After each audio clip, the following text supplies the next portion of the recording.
So let us have a look at कि क्या हुआ बार्सिलोना वर्सेस इंटर मिलान के गेम में, क्या खराब किया हमने वहां पे जाकर। Because even after those controversial decisions we played shit, हमने अच्छा नहीं खेला। जो हम जावी हर्नांडेज की बार्सिलोना से एक्सपेक्ट करते हैं वो एक्सपेक्टेशंस पे खड़े नहीं उतर पाए हमारे प्लेयर्स, और इंटर मिलान ये गेम ले जाती है 1-0 से the banger of a shot. अब इस प्लेयर का नाम मैं देख के बोल रहा हूँ क्योंकि मुझे इसका नाम नहीं पता। इसका नाम है Calhanoglu, Calhanoglu. I never able to pronounce this name. मैं जिंदगी में कभी, चलिए जरूर जी कर पाएंगे, हम नहीं कर पाएंगे। इसका बैंगर ऑफ अ गोल था। इसने एक शॉट और मारा था जो टर स्टेगन ने सेव किया था, बहुत तगड़ा पावरफुल शॉट था। एंड दिक्कत यह थी कि आपको पता है कि ये लॉन्ग रेंजर शॉट लेता है तो उस पर एक मैन मार्क होना चाहिए जो या तो शॉट ब्लॉक करे या उस बंदे को बॉल लेने से रोके, ताकि वो इतना क्लियर शॉट ना ले पाए। बट अब नहीं रोक पाए और उसने हाफ टाइम के ही एक्स्ट्रा मिनट्स में गोल मार दिए थे 45+2 पे। Now next what happened, why Barcelona played this bad.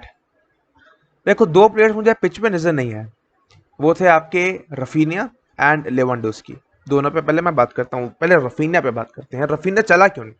जावेर Hernandez ने सोचा कि हम बैक थ्री में जा रहे हैं तो मार्कस अलोंसो को हमने विंग्स पे डिप्लॉय कर दिया है, लेफ्ट हैंड साइड की विंग्स पे। वहां पे रफीनिया भी होता तो दोनों आपस में बैठ जाते हैं, तो हमने सोचा कि रफीनिया को हम इंटीरियर खिलाएंगे, जो कि आपको बैकफायर करा। रफीनिया को इंटीरियर खिलाना was one of the worst decision as per me. बेकार डिसीजन था रफीनिया को इंटीरियर खिलाना, बिकॉज रफीनिया की स्ट्रेंथ है विथ, और तुमने एक बंदे से उसकी ही स्ट्रेंथ छीन ली तो कैसे चलेगा। बिकॉज रफीनिया को हम जानते हैं किस चीज के लिए, उसकी विथ के लिए, इसी के लिए जानते हैं उसको। और हमें मिला क्या? Raphinha was useless. और जब उसने एक चांस क्रिएट भी किया था, जब वो अपने खुद एक राइट हैंड फ्लैंक पे आया था, जब उसने डेम्बले के लिए चांस क्रिएट किया था और डेम्बले ने पोल पे मार दिया था, मतलब इधर साइड नेटिंग पे मार दिया था, पोल और साइड नेटिंग की तरफ मार दिया था, जो कि उसने एक लौता चांस क्रिएट किया था जब ये सारी चीजें हुई थी तब। ठीक है, मैं लाइनअप देख रहा हूँ कि कल फरहान टोरेस भी था हमारी टीम में। अब जब आपको इंटीरियर खिलाना ही है, जब आपको इंटीरियर खिलाना है, you have an interior winger. वो अलग बात है कि फरहान टोरेस की फॉर्म नहीं चल रही है, इवन देन वो इंटीरियर खेलता है, वो रफीनिया से ज्यादा आउटपुट दे पाएगा। Even though he is not in his top form, वो आपको आउटपुट दे पाएगा। बट आपने फरहान टोरेस को सब्स्टिट्यूट नहीं करा। Best player on the pitch अगर तुम मुझसे पूछो तो पेड्री था।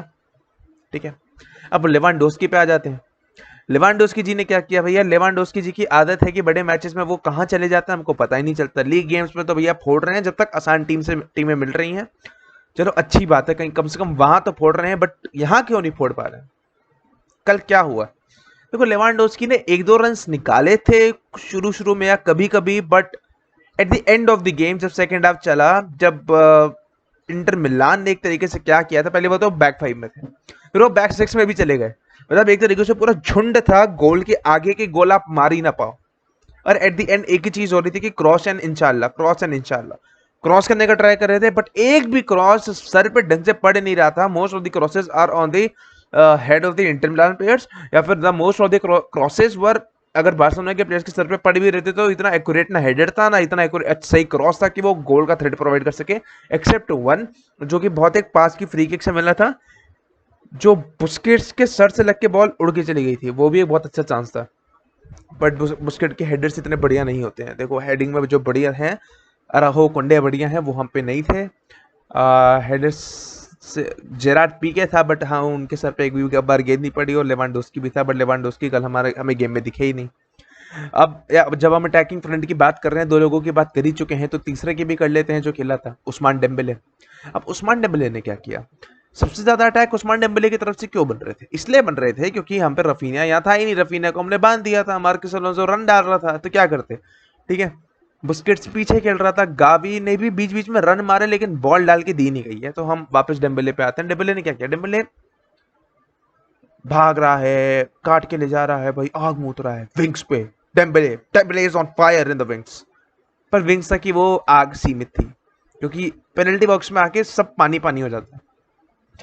जब फाइनल थर्ड में आते हैं, जब पेनल्टी बॉक्स के रीजन में आते हैं, डेम्बेले भागता हुआ आएगा, अंदर आएगा, अंदर आके फिर वो क्या करता है, या तो वो शॉट लेने का देखता है, वो एक तो एक तो मैं पहले बता दूं, he is a two footed player, जो लोग कहते हैं कि भाई ये बड़ा फाड़ू प्लेयर है, भाई दो पैरों से, दोनों पैरों से मार देता है, बट द प्रॉब्लम इज कि कहते हैं ना कि इज वेरी अनप्रेडिक्टेबल, सामने वाले को पता नहीं चलता कि वो क्या करने वाला है, उसको खुद भी नहीं पता चलता कि वो क्या करने वाला है। It's a very big fact. उसके पैर पे बॉल रहती है, बंदा क्या करता है, बंदा या तो वेट करता है मैं पास डालूंगा, पीछे पीछे कोई इतना पास का ऑप्शन था नहीं क्योंकि इंटर मिलान के प्लेयर्स घुस रहे थे अच्छा खासा, या तो वो शॉट लेने का ट्राई करता है, लॉन्ग शॉट, जो कि मोस्ट ऑफ द टाइम्स वो बैलून हो जाता है, या फिर he tries to pass it here, जो उसने 2 से 3 बार पास निकाले कि हम मैं सीधा जो प्लेयर मिलेगा उसको पास कर दूंगा, जिससे भी कोई इफेक्टिवनेस इतनी क्रिएट नहीं हो रही थी। और उनका थर्ड मोस्ट पोजीशन चीज, फेवरेट चीज जो वो करते हैं वो है पोजीशन लूज करना। यस, डेम्बेले की पोजीशन लूज करने की वजह से भी हम बायर्न का मैच आ रहे थे, क्योंकि उन्होंने जितने भी बार गोल खाया दोनों बार इसी ने, 1 या 2 बार इन्होंने पोजीशन लूज किया था। सो डेम्बेले यार, अभी मैंने ये भी खबर सुनी थी कि 2026 से इसके कॉन्ट्रैक्ट एक्सटेंड करने का सोच रहे हैं। थमो, तुमने 2 साल का दिया है, पहले इसके इंजरी रिकॉर्ड देखो, सारी चीजें देखो, और ये कहाँ हग रहा है वो देखो, because he is a very Moody winger man, he is a very Moody winger. या तो वो भैया विंग्स और शॉट दोनों उसके बढ़िया होंगे, मतलब वो क्रॉस भी बढ़िया डालेगा, वो शॉट भी बढ़िया लेगा, या फिर वो सिर्फ विंग्स पे ही आग मूतेगा, फाइनल थर्ड में वो हक देगा, या फिर वो दोनों ही चीजें नहीं करेगा, क्योंकि मलोरका के गेम के खिलाफ में देखा हमने कि उससे कैसे हक रहा था। सो दीज, कितना वो मूडी है उससे आपको दिख रहा है, आप उस पर रिलाय नहीं कर सकते भैया। लाइक आप लेवांडोस्की पर रिलाय कर सकते हो, बट वो कल नहीं हो पाया, but most of the games में आप you Barcelona rely on Lewandowski for the goals, ये एक फैक्ट है। हमारा विंगर से इतना आउटपुट नहीं आ पा रहा है, तो सारे गोल्स के लिए हम रिलाय एक ही प्लेयर पे कर रहे हैं, वो रॉबर्ट लेवांडोस्की। कल best player on the pitch Pedri की भी बात कर रहे थे, पेड्री वाज एवरीवेयर, रन डालना, भागना, पेड्री ने जो गोल मारा था, जो कंट्रोवर्शियली जो गोल था एक्चुअली, और जो नहीं दिया रेफरिंग ने, रेफरी को तो कूडोस पहले, आप दिखा देते हैं कि वीआर क्या काम करता है, मतलब वीआर क्या छोड़ो, बट पेड्री वाज अमेजिंग, पीछे जाके इंटरसेप्शन करना, सारी चीजें कर रहा था बंदा, सारी की सारी चीजें, एक चीज बंदे ने मिस आउट नहीं की थी। गावी बीच बीच में रन डाल रहा था, बट गावी का इतना बढ़िया गेम नहीं था। बुस्केट्स जो है डिफेंसिवली ज्यादा कवर दे रहा था, और आपका बाल्डे को नहीं खिलाया, जो बहुत बड़ी गलती थी। मार्कस अलोंसो को हमने 2 गेम में मौका दिया खेलने का as a starter, I guess सिर्फ 2 ही गेमों में, वो भी यूसीएल के, वो भी क्या हुआ, दोनों गेम हम हारे हैं। You have a player like Balde, trust Balde, trust Balde. Balde is way better than Jordi Alba and Marcus Alonso. Marcus Alonso आपका Jordi Alba से थोड़ा better है, but Balde is way better. Inexperience है सारी चीजें, but Balde is way better than this guy. पता नहीं आपने मार्कस अलोंसो को क्यों खिलाया, क्या आपकी स्ट्रेटेजी थी, बॉल आप प्रोग्रेस ही नहीं कर रहे थे आगे, आप बस कभी या तो खुद के पास रोक रहे थे या तो बैक पास कर रहे थे, पता नहीं क्या ही था। क्रिस्टेंसन को भाई ज्यादा इंजरी ना हुई हो, वैसे इतने इंजरी इश्यूज हैं। क्रिस्टेंसन और Eric Garcia was a very good pairing on the pitch. Gerard Pique भी जब आए थे, जब इंजरी मतलब वो क्रिस्टेंसन बाहर के, तो भी अच्छा खेल रहा था वो। अंशु फाटी भी आया था, अंशु फाटी तो भाई he was not able to make any difference in the game, पता नहीं क्या, वैसे तो कोई नहीं कर पा रहा था, but Ansu Fati is unable to make the difference in the game since a long time. उसने एक गेम में किया था जब वो सब्स्टिट्यूट किया था, उसके बाद से he was not able to make any difference in the game. ठीक है, फ्रैंक कैसी भी आया था, देखो फ्रैंक कैसी को मेरे हिसाब से स्टार्ट करना चाहिए था, बिकॉज देखो यार, इस चीज में कमी खली है आपको बाल्डे की, बाल्डे क्योंकि लेट आया, और इंजरी में अगर मैं कोई प्लेयर की बात करूं तो फ्रैंकी डियोंग की। अगर फ्रैंकी डियोंग आता, फ्रैंकी डियोंग के of the ball moments, Frenkie de Jong की जो चीजें हैं वो स्पेसेस बनाती हैं, वो स्पेसेस में दौड़ता है, वो करता है काम। वी आर, अब यार फ्रैंकी कितना प्यारा प्लेयर है, और आप इतने प्यारे प्लेयर को इतने बड़े गेम में मिस कर रहे हो, वो आपको साफ साफ पता चलता है। क्योंकि अगर मेरे पास फ्रैंकी डियोंग होता तो मैं पेड्री, बुस्केट्स और फ्रैंकी डियोंग की पेयरिंग को भेजता, मतलब मैं जावी से एक्सपेक्ट करता कि वो भेजे। ठीक है, अब बाकी हमारे बेंच पे भी इतने प्लेयर्स नहीं थे, लाइक 4 तो मेरे को फर्स्ट टीम के प्लेयर्स दिख रहे हैं, जिसमें से एक गोलकीपर है, एक आपका पाब्लो टोरे है, एक कसार्डो है, और इनाकी पेना तो हमारा सब्स्टिट्यूट गोलकीपर है। ठीक है, तो इतने हमको बेंच पे भी इतने प्लेयर्स नहीं थे हमारे। ठीक है, और देखो यार, जब इंटर मिलान जहाँ जहाँ फंस रही थी, बार्सिलोना की एक तो प्रेसिंग इतनी खराब थी कल, पता नहीं कैसे प्रेस कर रहे थे यार, मतलब दे वो प्रेसिंग तुम ढंग से कर रहे हो, बट वो लॉन्ग बॉल खेल के बच जा रहे हैं, दे वर प्लेइंग लॉन्ग बॉल्स, वो पहुंच जा रही है प्लेयर्स पे, सामने लोतारो मार्टिनेज ड्रॉप इन कर रहा है, कोई ड्रॉप इन कर रहा है, लॉन्ग बॉल से खेले जा रहे हैं। मैं क्या करूंगा इसका यार, कम से कम एक ड्रॉ तो निकाल लेते, अगर एक विन नहीं निकालती तो। लाइक उन दो कंट्रोवर्सीज को अगर मैं हटा भी दूं, even though we were unable to score even a single goal to equalise them. अब सिचुएशन क्या आ जाती है यार, अब क्या अगले मैचेस में क्या करना है, क्या सिचुएशन आ जाती है। आई होप फ्रेंकी डियोंग और हेक्टर बेलेरिन जल्दी ठीक हो जाए। हेक्टर बेलेरिन इसलिए ठीक हो जाए because I think he is way better than Sergio Roberto in that right back position. I believe that, I believe Frenkie de Jong is needed. I believe अगर मेम्फिस डिपे हो तो एक डेप्थ प्रोवाइड हो जाएगी हमको, वो लेफ्ट विंगर पे भी खेल सकता है, भाई मानो ना मानो, ही कैन प्ले देयर। अब दिक्कत ये है मेरे हिसाब से यार कि अब things stand on the 3 games we have in our hand. देखो विक्टोरिया पिल्जन के खिलाफ तो हम जीत जाएंगे, उस पर कोई ध्यान भी नहीं है। ध्यान हमारा 2 गेम्स पे, दोनों कैंप नो पे होने वाले हैं। वर्सेस इंटर मिलान हमारा पहला गेम होगा अगली वीक ही है, और वर्सेस बायर्न म्यूनिख हमारा एक गेम होगा। अब यहाँ सिचुएशन ऐसी बनती है कि अगर हमें अपना टिकट बुक करना है इन द नॉकआउट्स और हमें नहीं जाना है यूरोपा में जहाँ हम पिछले सीजन भी गए थे, तो we have to ensure one thing कि हम बायर्न को हराते हैं, हम इंटर मिलान को हराते हैं। और इंटर मिलान को अगर हमको हराना है तो उस पर एक और चीज मैं ऐड कर देता हूँ कि उन्होंने हमको 1-0 से हराया, तो हमको उनको मिनिमम 2-0 से हराना है। मतलब 2 का गोल डिफरेंस होना चाहिए to just in case to maintain the GD ratio, क्योंकि हमारा जीडी उनसे बेहतर है। Still we lost a game to them. अगला गेम हमें जीतना है, हमें इस ग्रुप ऑफ डेथ से बच के निकलना है। अगला गेम हमको जीतना है बायर्न के खिलाफ, because we are not having our best squad, ठीक है। स्टिल बायर्न के खिलाफ डिफेंसिवली हम कंसीड कर सकते हैं, बट यार हमारी सेंटर बैक्स की पेयरिंग अच्छी है, फुल बैक्स में प्रॉब्लम है, वो भी एक तरफ है। एक तरफ तो मैं बाल्डे को ही खिलाऊंगा, प्रॉब्लम एक तरफ है। वहाँ हेक्टर बेलेरिन मेरे हिसाब से उस प्रॉब्लम को काफी हद तक सॉल्व कर देगा। ये started in 1 match for FC Barcelona and मेरे हिसाब से वो कर देगा। तो बायर्न म्यूनिख के खिलाफ even though if we are not able to win, just get a draw. अगर आप जीत नहीं पा रहे हैं तो आप एक ड्रॉ निकाल लीजिए।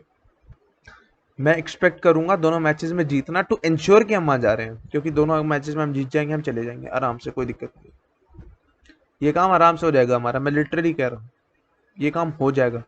अगर हमने जीत लिया एक बार, दोनों टीम से, अपने घर में है, होम एडवांटेज है, तो चांसेस हैं जीतने के, खासकर इंटर मिलान के खिलाफ।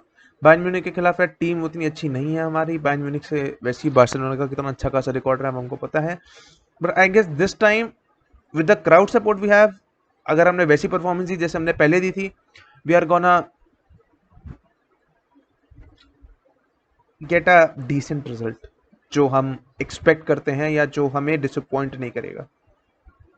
और बाकी विक्टोरिया पिल्जन के खिलाफ फिर हमको यही ध्यान रखना पड़ेगा कि यार हम अच्छे गोल रेशियो से जीते, हम उनको अच्छे नंबर ऑफ गोल्स ठोके, हम उनको 2, 3, 4, 5 गोल जैसे ठोके थे वैसे उतने ही नंबर्स के गोल्स ठोके, क्योंकि बहुत ज़रूरी हो गया है वो हमारे लिए। तो जो था यहीं तक था फिलहाल के लिए। अगर यहाँ से बार्सिलोना यूरोपा में जाती है, मैं तो यही कहूँगा कोई बड़ी बात नहीं है, ठीक है। क्योंकि इवन तो यार जो होता है अच्छे के लिए होता है, ठीक है। जब खुद की जिंदगी में आपके लगे पड़े रहते हैं तो आप क्या कहते हो, यार ठीक है हो जाएगा, ठीक, पता है नहीं होना कुछ, पर यू अब अपना क्लब है सपोर्ट करना। तो even though if Barcelona goes in the Europa league,